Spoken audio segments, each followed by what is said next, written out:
Hello every one. പിക്ചറേക്ക് എന്ന game 1 മിനിറ്റിനുള്ളിൽ എങ്ങനെയാണ് കളിക്കുന്നത് നോക്കാം. Let's go. 9 game tiles 3x3 ഗ്രിഡിൽ അറേഞ്ച് ചെയ്യുക. 3 കളർ മിഷൻ കാർഡ്സ് ഷഫിൾ ചെയ്ത് ടൈൽസിനടുത്ത് വെക്കുക. ഡൈ റോൾ ചെയ്ത കളർ പ്രകാരം കാർഡ് പിക്ക് ചെയ്ത് ആക്ഷൻ സിമ്പിൾ ഉണ്ടെങ്കിൽ അതിനനുസരിച്ച് ആക്ഷൻ ചെയ്യുക. ഗ്രീൻ കാർഡിൽ ഡൈ റോൾ ചെയ്യുന്ന പ്ലെയർ മാത്രം 30 സെക്കൻഡ്സിനുള്ളിൽ ഡൈയിൽ വരുന്ന നമ്പർ പ്രകാരം അത്രയും ഒബ്ജക്ട്സ് കണ്ടുപിടിക്കുക.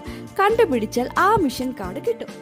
റെഡിൽ എല്ലാവരും മിഷൻ കാർഡ് നോക്കാതെ 30 സെക്കൻഡ്സിൽ എത്ര ഒബ്ജക്ട്സ് കണ്ടുപിടിക്കുമെന്ന് ബെറ്റ് ചെയ്യും. ഹയസ്റ്റ് ബെറ്റ് ചെയ്ത ആളാണ് കളിക്കുക. കണ്ടുപിടിച്ചാൽ കാർഡ് കിട്ടും.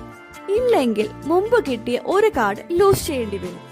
ബ്ലൂ മിഷൻ കാർഡിൽ എല്ലാവരും യുണീക്ക് ഒബ്ജക്റ്റ്, അതായത് ഒരു പ്രാവശ്യം മാത്രം ടൈലിലുള്ള ഒബ്ജക്റ്റ് കണ്ടുപിടിക്കാൻ ട്രൈ ചെയ്യും. കണ്ടുപിടിച്ചാൽ പിക്ചറേക്ക് ഉറക്കെ പറഞ്ഞ് കാർഡ് കിട്ടും. ഇങ്ങനെ 6 കാർഡ്സ് ആദ്യം കിട്ടിയ പ്ലെയർ ആണ് വിന്നർ.